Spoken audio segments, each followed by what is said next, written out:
السلام عليكم ورحمة الله وبركاته. بسم الله الرحمن الرحيم. الحمد لله رب العالمين. اللهم صل وسلم وبارك على المبعوث رحمة للعالمين سيدنا وحبيبنا وقرة أعيننا قائد الغر المحجلين وشفيع المذنبين وسيد ولد آدم والفخر محمد بن عبد الله وعلى آله وأصحابه ومن والاه. ثم ما بعد.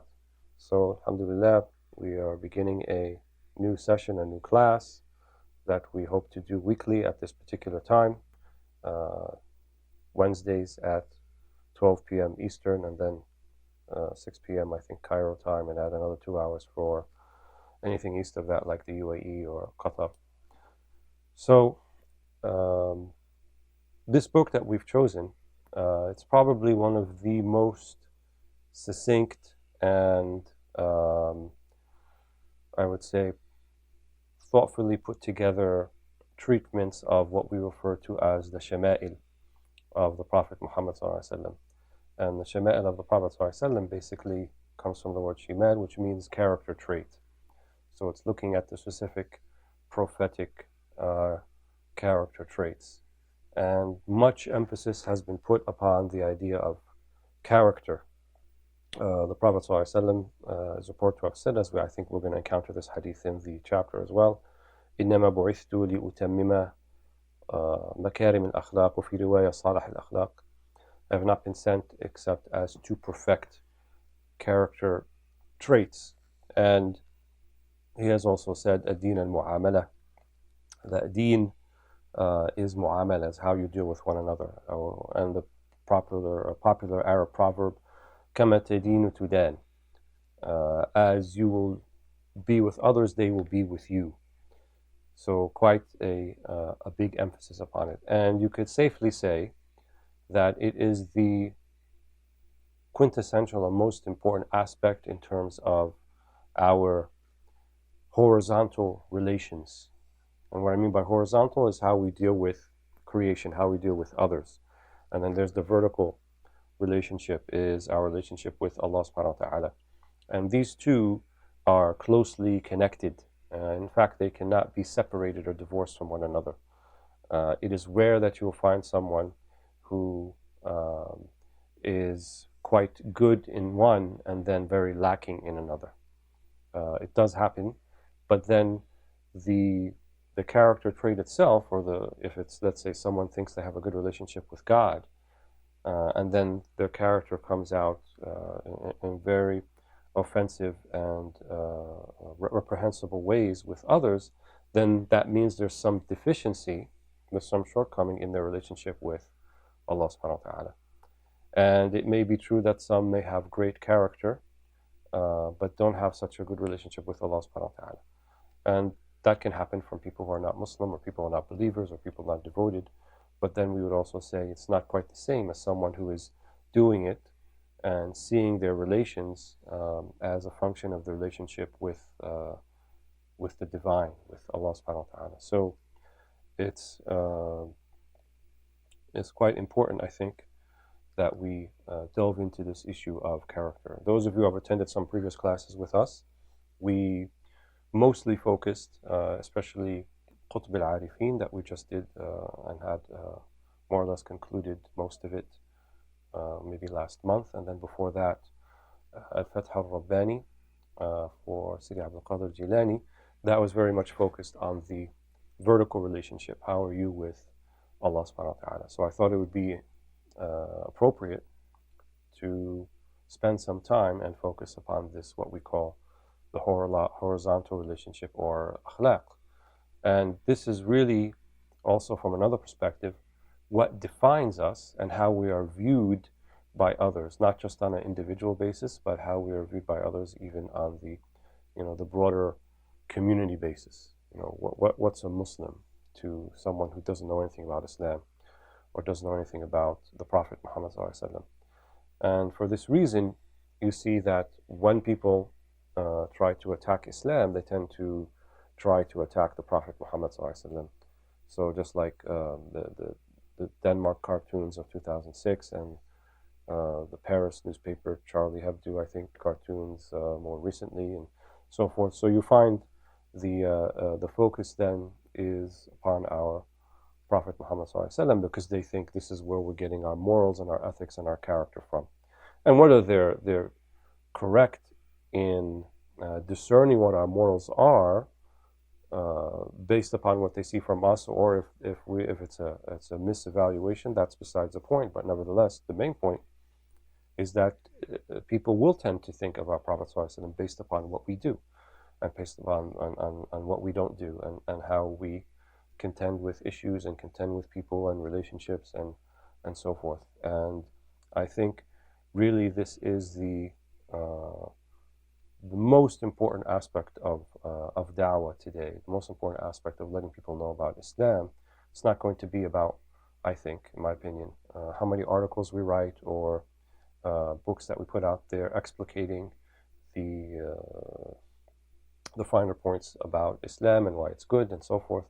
But I think it's really going to come out in these perceptions, especially based upon personal relationships and how we as a community deal with what you could say is the modern day chaos that we're all kind of feeling right now. Anything from the pandemic and global economic uncertainties and all that goes along with that, climate change and natural reoccurring or more intense natural disasters like wildfires and hurricanes and tsunamis and so forth. So all of these things, really the world is kind of what you might say sort of a tipping point about how we're going to move on from this, and how and do we as Muslims really have anything constructive to say about it?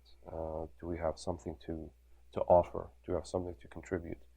So I think, you know, our main problem, our issue begins with us, obviously. Internally, our relationship with Allah subhanahu wa ta'ala, and then from there, our relationship with everyone else. And we believe that our Prophet ﷺ, he was the epitome of all that was good. It's enough that you look at even one character trait and see how remarkable he was in terms of his mercy, sallallahu alaihi wasallam, his kindness, his gentleness, his resolve also in difficult situations, his unrelenting and unshakable, unassailable belief and trust in Allah subhanahu wa ta'ala perhaps is one of the most important aspects of our Prophet sallallahu alaihi wasallam. So many things, and you know, then the question becomes, well, how do we put that into practice for ourselves? How do we be that? How do we take on those traits? So certainly reading about them, studying the Seerah of the Prophet ﷺ, which is his life biography, is an important aspect. And anyone who's been through any sort of formal Islamic education or informal, most likely started somewhere with the Seerah, started with the biography of Muhammad ﷺ. The Shama'il is a related genre, similar to the Seerah, but not quite the same. And here, if you think of the Seerah as kind of like taking chronological snippets of the Prophet's life, so we learn early on that he was orphaned, his father died, sallallahu alaihi wasallam, some months before he was born, and even the Seerah starts before that with his grandfather and how he, Shayba or Abdul Muttalib, he rediscovered Zamzam, and then there was a kind of a degree of adulation and of respect then that was accorded to the Banu Hashim, which is the sub-tribe of the Prophet Muhammad ﷺ, and then also the oath of his grandfather that if he were to be blessed with children, that he would sacrifice one of them, and then the Quraysh interceded, and instead he sacrificed 100 camels, but the son that was supposed to be sacrificed was actually the father of the Prophet ﷺ, Abdullah. And that's why the Prophet ﷺ would say to the Sahaba, "Ana ibn al-Dhabihain," I am, the successor or the child of the two who were supposed to be slaughtered, namely Ismail alayhi salam, which you believe the lineage of the Prophet ﷺ goes all the way back to when Ibrahim, his father, was going to carry out God's command, but instead was given a horned ram instead. And that's how we commemorate that with Eid al-Adha and many of the Hajj rituals as well. And his father, Abdullah. sallallahu alaihi wasallam. So then the Seerah moves on to his father himself was passed away before he was born. Then he was with his mother for the first years, and then he went to Bani Sa'd, Halima Sa'adiyya, where she was his nursing mother, and then as he grew up in Quraysh, and at the age of 35, he was the one who settled the dispute between the different sub-tribes of Quraysh after they had rebuilt the Kaaba and where to place the black stone and who was going to place it and so forth, and then the beginning of the da'wah, which began in Ghar Hira, or the beginning of Revelation, and so on. What the Shama'il, however, gives you, or the study of the character of the Prophet ﷺ, doesn't just give you snippets, but it gives you, and not to belittle the Seerah, it's very important to study, and we should have sound knowledge of that. But I think it would be incomplete if we didn't also study the Shama'il. So here is a description of what was he like. You know, it's imagine, you know, one of those TV kind of when they get, you know, they interview all the people who know the person, and you know, they want to commemorate the person, they want to know what he was like, and what was it like to speak to him, and what was it like for him to speak to you, and what did he look like, and what did he like to eat, and how was he with women and children and orphans and so forth. So that, all of that comes into the Shama'il, which Sayyidi Abu Hamid Al-Ghazali does in this particular work. So that's kind of what we're going to do. And fortuitous for us, this book has been translated. Many of the books of the Ihyā, which I'll get to in a second, have been translated. So here is the translation. I'll hold that up to the camera a little bit, which was done by Dr. Adi Setia. And it's a very good translation. I was fortunate enough to be in on the production of this book early on, to review it, the translation, and I wrote a small preface in the beginning for those of you who have it. And as did Sheikh al-Ninawi, Hafidhahullah, and Sheikh Dr. Afifi of Oxford also wrote introductory forward and introduction and forward and introduction. So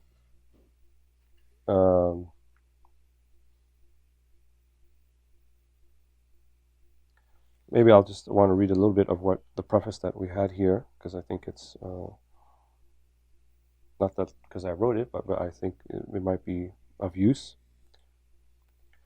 So I say that religion has been largely dismissed as a source for general welfare and happiness by both the irreligious as well as some of those committed to a faith tradition. Religion often retreats to the confines of identity politics or to a sort of religious and sectarian tribalism, echoing the general contemporary trend in politics, business, and social relationships.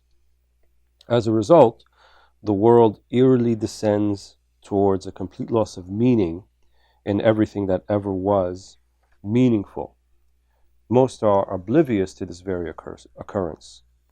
It is our assertion that the root cause of this state of affairs is the loss of adab, the sum of the personal, communal, and societal courtesies of living and etiquette in the Islamic tradition as taught, practiced, and actualized by the Prophet Muhammad ﷺ. Some of the ulama have asserted that these character traits exemplified by the Prophet ﷺ are enough to provide certainty for the claim of his prophethood, as they cannot be found in any other human being to such a level of perfection. He ﷺ was the most devoted husband and father,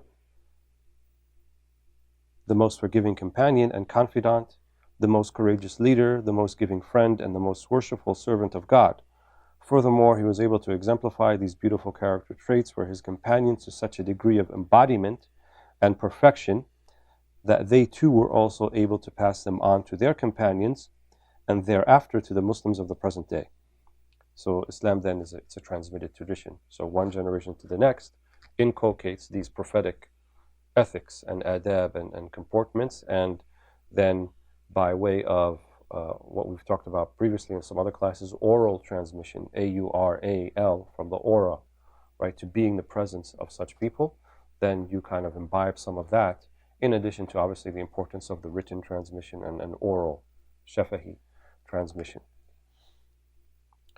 So this represents the inherited wisdom tradition of Islam that is not merely passed on through books and texts, but rather also through living and breathing inheritors of the grace, spiritual fortitude, and all-encompassing beauty of the Prophet Muhammad sallallahu alaihi wasallam. So, in order for us then to avail ourselves of this, the first step is to learn about it.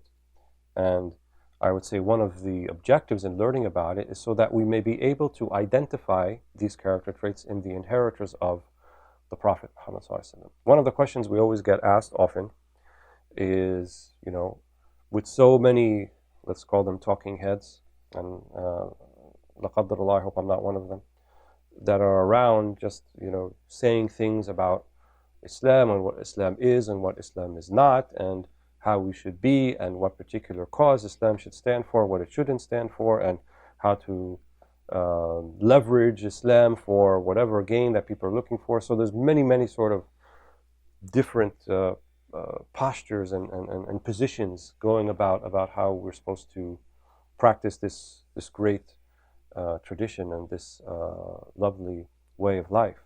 And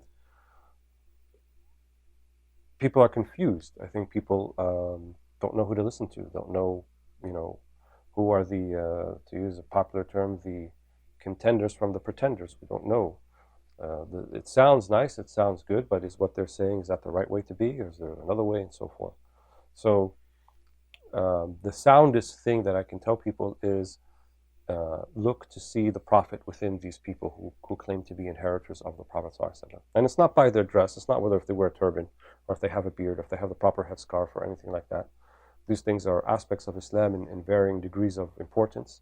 But the more important thing is in terms of their ruh, their spirit, their mu'amala, their character, the vibe that they give off when you're in their presence. Do they make you think of Allah subhanahu wa ta'ala? Do they bring your heart to God? Or do they kind of bring you down into sectarian diatribes and thinking about what this group said or what that group didn't say, and how could we respond to them, and they don't really represent Islam and we're the ones who do. And if that sort of rhetoric is dominant in the discourse of whatever particular teacher that you're following, or movement, or whatever you want to call it, then I would say that's a pretty prominent red flag to look out for. The Prophet ﷺ was a uniter, he was not a divider. Yani kan yajma' al-qulūb. The first thing that he would unite would be the hearts of people. He wouldn't be dividing people. And so, when we learn about these character traits and we then learn to recognize them and then practice them within ourselves, and we also learn to recognize them within others, to see who the true inheritors of the Prophet ﷺ are. And a case in point, one of the great ulama, indisputably I would say, of this past century, or of the 20th century as well, Dr. Nuruddin Maulana, Dr. Nuruddin Itir of Halab, the great muhaddith and mufassir, the great hadith traditionist and Quran exegete of Halab, of Aleppo in Syria, passed away today at 86 years of age. Radiallahu anhu, may Allah subhanahu wa ta'ala fill his grave with light and have mercy upon his soul and console those who were close to him. I was fortunate enough to have known him and to have heard hadith from him and to have studied with those who studied with him. And so whenever you see a prophetic inheritor like this, from that which we saw of his mannerisms, his akhlaq, his way of contending and dealing with people, the way he was with his students, all of these showed you that this is an example of a prophetic inheritor. This is an example of someone who's imbibing the Quran and Sunnah and the prophetic character traits. And when someone like that passes away, very rarely or ever are their shoes filled. There's someone there to take their place. So it's a type of thulma fil Islam. It kind of leaves a hole, sometimes a very big gaping hole, depending upon who the person is. And I think Sheikh Nuruddin Itir is one of those people. So may Allah subhanahu wa ta'ala have mercy upon him and raise him in the highest ranks and degrees, and give him the company of the prophets and the siddiqeen and the salihin and the shuhada. وَحَسُنَ أُولَٰئِكَ رَفِيقًا. So I want to move on because we've taken quite a bit of time already, to the book itself. So Ihya Ulūm, for those who are not familiar with it, like I mentioned, it's the magnum opus of Abu Hamid Al-Ghazali, which is a name that many of you are familiar with. And not to get into a big introduction, if you purchase the book, it kind of has a lot about that you could read on your own. But one of the discerning qualities and features of the Ihya, which means revival, and the one that stands out to me in particular is that Al-Ghazali clearly shows his renewal or mujaddid credentials in the book of the Ihya. Even the title itself indicates as much. The hadith of the Prophet ﷺ that has been authenticated, that every 100 years or so Allah subhanahu wa ta'ala will send someone who will renew the faith for the believers. And it's not because Islam is deficient that it needs to be kind of done over again, as has been the understanding of some people who I don't think really get it. But it is more about the practice, the tadayyun.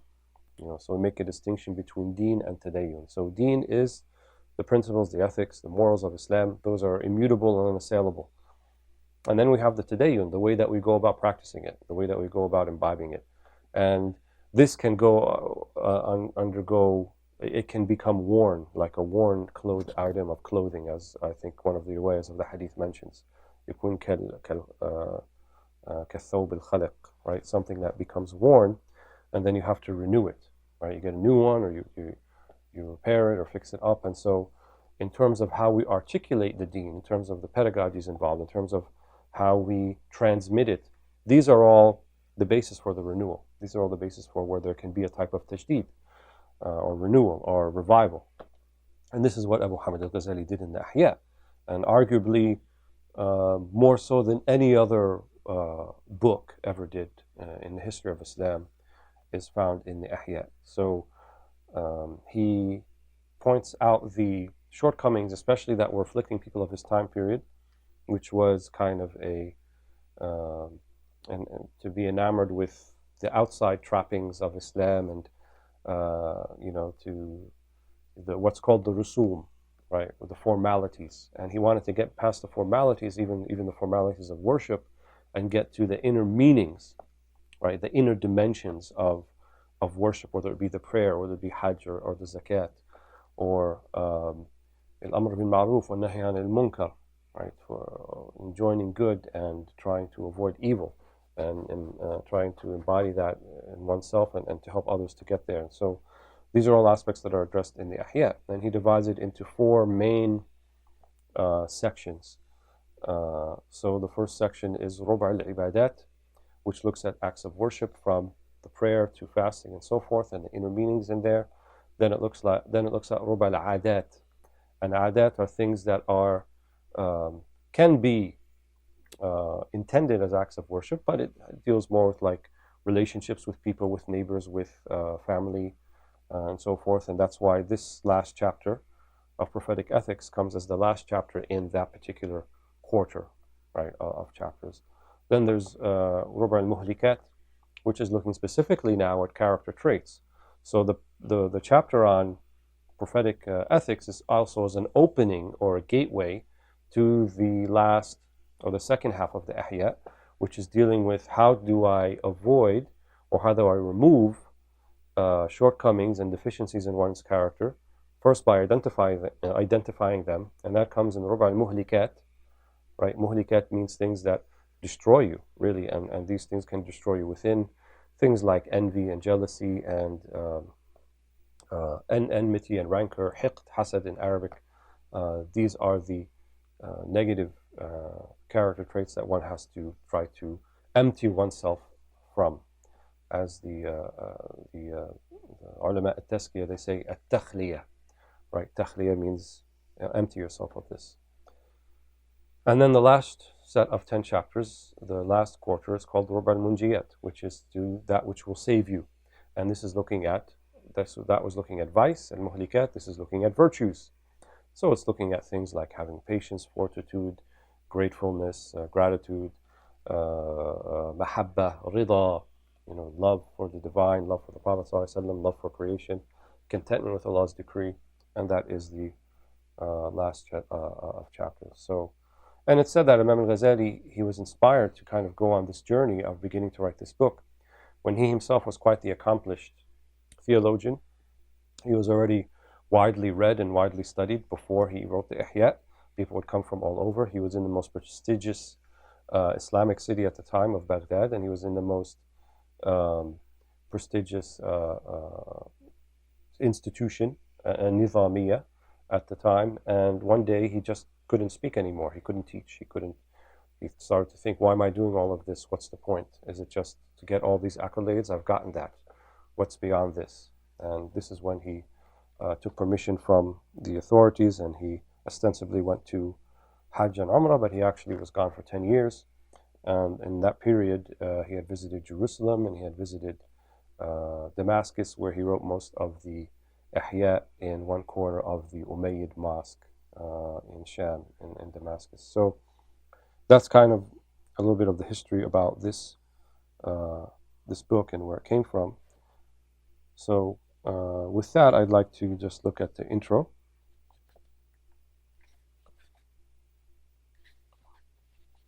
So I have both the Arabic and English versions here in front of me. So I'm going to look a little bit at the Arabic, which usually I prefer, and we'll also use the English as well, as best as we can do that. So he says, begins with Bismillah ar-Rahman ar-Rahim. قال المصنف رحمه الله ونفعنا بالعلوم في الدارين آمين. الحمد لله الذي خلق كل شيء فأحسن خلقه وترتيبه وأدب نبيه محمد صلى الله عليه وسلم فأحسن تأديبه وزكى أوصافه وأخلاقه ثم اتخذوا صفيه وحبيبه ووفق للاقتداء به من أراد تهذيبه وحرم عن التخلق بأخلاق من أراد تخيبه وصلى الله على سيدنا محمد سيد المرسلين وعلى آله الطيبين الطاهرين وسلم تسليما كثيرا أما بعد. All praise be to God who has created everything and then perfected his creation in proportion, who has refined his prophet, here ta'deeb, refined, Muhammad sallallahu alaihi wasallam, God bless him and grant him peace, and then perfected his refinement and purified his character and morals, then took him as his chosen and beloved, and facilitated his imitation for whomever he has willed to cleanse, and barred from acquiring his morals whomever he has willed to debase. May God bless Muhammad sallallahu alaihi wasallam, chief of the messengers, and his good and pure family, and grant them peace in abundance. So Al-Ghazali, like many of his predecessors and successors and contemporaries, he begins with something called in Arabic Bara'at al-Istihlal, or foreshadowing. So he foreshadows, so this preamble, which all of them have, and the preamble usually consists of what we call al-Basmala wal-Hamdala wal-Salat al-Salam, or al-Thana. So the saying Bismillah, saying Alhamdulillah at the beginning, either both or at least one of them, is generally a very strong practice in anything that one does. And this is based upon the hadith of the Prophet ﷺ, that any matter of importance that does not begin with invoking Allah's name is devoid of barakah, right? Is devoid of divine grace. If you don't preamble it, you don't start it with Bismillah. And so invoking Allah's name then is a means by then to seek the barakah from, or the blessing from Allah subhanahu wa ta'ala. أدب نبيه محمد صلى الله عليه وسلم فأحسن تأديبه. This is also based upon a hadith. أدبني ربي فأحسن تأديبي. My Lord has perfected my moral character traits, or my character, and he is the best of those who perfect those character traits. So Al-Ghazali in the beginning section here, which I don't think we're going to get to today, but it will be the one we probably start off with next time, is how in the Quran did Allah subhanahu wa ta'ala perfect the character of Muhammad sallallahu alaihi wasallam. And here the Quran is telling us how that went about, right? There's one of the amazing things about the Quran is you find that many of the verses are speaking directly to the Prophet Muhammad sallallahu alaihi wasallam. So and sometimes it's speaking specifically, and the discourse is intended solely for the Prophet Muhammad ﷺ. But most of the time, it's intended for him, but for the Prophet as a conduit for what we can take in as also imbibe within ourselves. Like when Allah says to the Prophet ﷺ, فَبِمَا رَحْمَةٍ مِّنَ اللَّهِ لِنْتَ لَهُمْ وَلَوْ كُنْتَ فَظًّا غَلِيظَ الْقَلْبِ لَانْفَضُّوا عَنْكَ فَاعْفُ عَنْهُمْ وَاسْتَغْفِرْ لَهُمْ وَشَاوِرْهُمْ فِي الْأَمْرِ فَإِذَا عَزَمْتَ فَتَوَكَّلْ عَلَى اللَّهِ إِنَّ اللَّهَ يُحِبُّ الْمُتَوَكِّلِينَ. فَبِمَا رَحْمَةٍ مِّنَ اللَّهِ لِنْتَ لَهُمْ. So by the mercy of Allah, لِنْتَ لَهُمْ, you became layyin, right? You became gentle for them. وَلَوْ كُنْتَ فَظًّا غَلِيظَ الْقَلْبِ لَانْفَضُّوا مِنْ حَوْلِكَ. Right? And if you were the opposite, fadh, ghaliz, right? If you were, austere and offensive and reprehensible in your behavior, لَانْفَضُّوا مِنْ حَوْلِكَ, they would have ran away from you. So even though this discourse is to the Prophet ﷺ, it's something that we can take in to imbibe for ourselves. And maybe the wisdom behind that is the Prophet ﷺ is our door. He is our path. He is our gateway. And there's no other door. There's no other gateway. We are not going to learn character or learn how to worship or learn anything or know the Quran or know what's right from wrong except via the gateway of Muhammad ﷺ. And this is exactly the way that Allah subhanahu wa ta'ala wanted it and continues to desire it. And so here is, I think, an ishara, an indication that you want to imbibe character, you want to be layyin, then seek and imbibe the character of the Prophet Muhammad ﷺ. فإن آداب الظواهر عنوان آداب البواطن وحركات الجوارح ثمرات الخواطر والأعمال نتيجة الأخلاق والآداب رشح المعارف وسرائر القلوب هي مغارس الأفعال ومنها باعها وأنوار السرائر هي التي تشرق على الظواهر فتزينها وتجليها وتبدل بمحاسن مكارهها ومساويها ومن لم يخشع قلبه لم تخشع جوارحه. So here in the next part he's offering us a little bit of an explanation of why is character so important. He said, indeed our external deportment, the outward character, is but an indicator of our internal comportment. And this is a central theme, central idea in the study of prophetic ethics or the study of akhlaq and character, that that which propels our ethics, that which propels our morality, is not driven by some sort of pragmatic or utilitarian motive or objective. So, yes, كَمَا تَدِينُ تُدَانُ, but this is more of a description than a prescription. So basically do unto others as you want to be done unto yourself, what's called the golden rule. And we also have this concept within Islam. But كَمَا تَدِينُ تُدَانُ means as you do to others, you expect the same to return back to you. But the common aspect of all those things is that Allah subhanahu wa ta'ala, He's the driver of all of this. Right? And the Arabs, they say, كُلُّ شيء سَلَف وَدَيْن. Right? Everything that you do is going to come back to you eventually. There's some hadith that indicate this as well, that if you make ta'yir, right, if you debase your brother or sister about some deficiency in them, then expect it one day to come back to you, to be found within you. So that not as meaning as a motivation, but as a warning. But our character then should be propelled by our inner character. So the outward character should be propelled by the inner character. So the inner character then, as Ghazali will talk about in the last quarter of the Ihyā that we just previously mentioned, which is to have love of creation, love of Allah subhanahu wa ta'ala, contentment with Allah's decree, to remove vice from one, which would be jealousy and rancor and anger. So all of these things, if they're within your heart, likely they will come out and they will be reflected in your limbs, what Ghazali refers to as the jawarih. Because he says, for deeds, he says the activities of our limbs are but the fruits of our thoughts.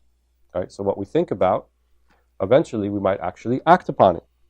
For deeds are but the consequence of inner character, and ethical conduct the distillate of knowledge, while the inner secrets of the hearts are but the roots of actions and their well springs. Right? So anything that's going on inside likely will manifest itself on the outside. So one of the issues, I would say, with our understanding of ethical behavior in the modern world, let's say, that you might take at a some sort of corporate weekend course that you'll pay like $3,000 for or something like that, and they'll tell you about workplace ethics and go into issues of sexual harassment and different statutes in whatever country you're living of the law, if it's specifically like the United States or the United Kingdom. And basically, it's fear of consequence. That's the main, I think, motivation, which means consequence that you'll lose your job or you might suffer some sort of deep consequence for a particular action. And then that will then be predicated upon, well, how well or do I believe that the consequence will happen to me or not, or can I skirt the consequence? So it doesn't necessarily make the person a virtuous person. It makes them maybe a utilitarian or pragmatic person. If I can get away with it, then I might do it. If I can't get away with it, then I won't do it. And even for someone who wishes to practice these ethics and these moral behaviors, then will largely come to depend upon their willpower, their individual willpower. So I'll just will myself not to do it. I will not do it, I will avoid it based upon the power of my will. And the problem with that is that usually ends in failure. And we talked about in our other classes, the nafs, وَمَا سَوَّاهَا فَأَلْهَمَهَا فُجُورَهَا وَتَقْوَاهَا. The nafs is powerful and it has machinations and it's relentless. It will keep insisting, right? That thing that you're trying to avoid will keep insisting to you and it wants you to go do it. And the remedy within Islam, or with an understanding of Islamic tazkiyah, or of character and spiritual purification, is that we do not put ourselves in a position, to say it succinctly, don't put yourself in a position where you're going to be only dependent, the only barrier between you and that thing is your willpower. We don't want willpower to be the thing that gets us by. We want to avoid the situation to begin with.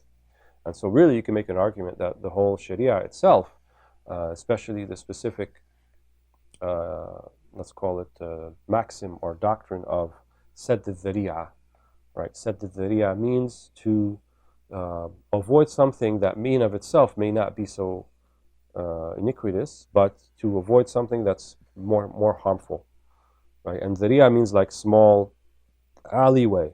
So maybe just going in the alleyway is not so bad. There's nothing bad about that. But what's on the other side of the alleyway, right? Maybe there's all sorts of things, all sorts of trouble you don't want to get into.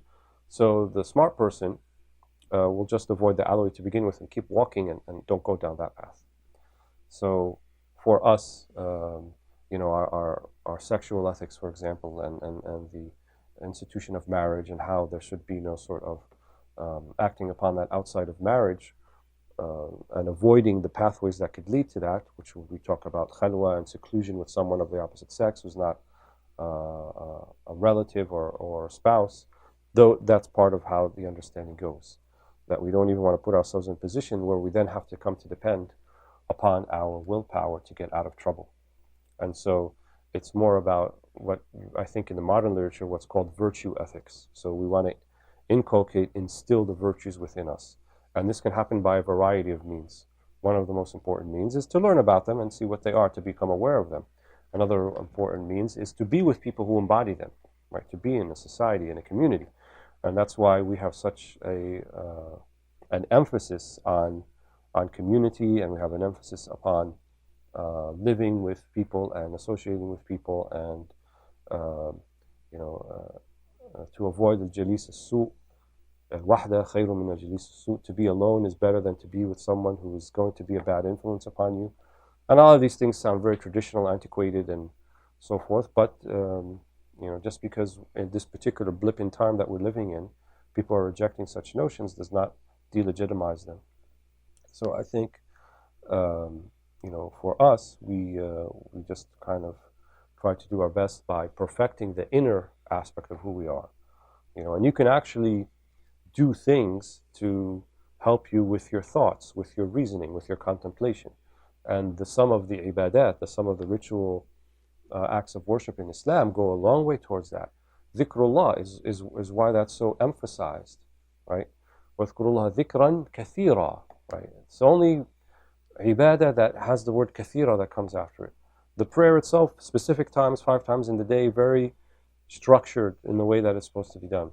But the dhikr of Allah is maftuh, right? Dhikr of Allah is kind of unqualified. Any way which way you can do it. قِيَامًا وَقُعُودًا وَعَلَى جُنُوبِكُمْ, right? Standing or sitting or even laying down on your sides, all of those, in other words, in all of your aspects, in all dispositions that you may be in your life, you could do dhikrullah. You can remember Allah subhanahu wa ta'ala. And that's really the kind of most potent and number one remedy to casting off extraneous thoughts and wasawis, which I think is probably the number one challenge that we have today. And waswas means falling prey to our own delusions and to our own whisperings and seeing reality as it's not, thinking something is there and it's not really there, or being mired and in thinking about other people's motivations and their intentions and why they're doing this and why they're not doing that, and then acting upon those particular wasawis, those particular whisperings. So then you wind up falling prey to all of these things that are not moored in reality, right? And one of the things about dhikr of Allah is that it moors you, right? Like a boat gets moored in its pier, anchors you in reality, because you're mentioning the real, you're mentioning the haqq, Allah subhanahu wa ta'ala. And so there's nothing more real than Allah. And you know, the just as you know, the soul will respond to that. So something the body does, which is you're mentioning with your tongue, but the soul will respond, the spirit will respond, and in fact even the body will respond. You know, and dhikr, or call it meditation, call it what you will, is extremely important.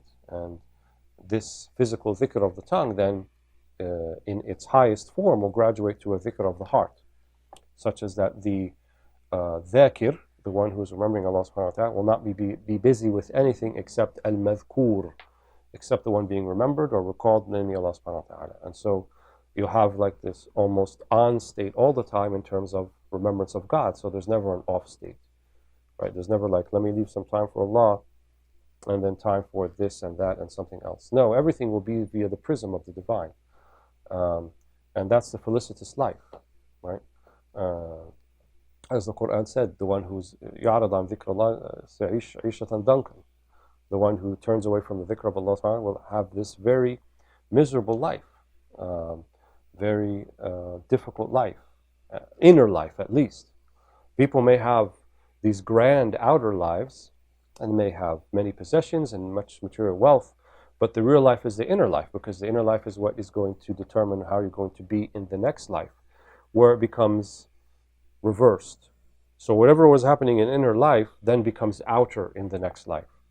So in the Quranic language of how the delights of the akhirah of heaven are described, that's just kind of an inversal of the inner life now becoming mutajassid, now becoming the outer aspect, the outer life. And so the most important thing then becomes the inner life. And that's why Al-Ghazali said that these are just nata'ij, right? These are well springs that come from the inner comportment, which is the most important aspect.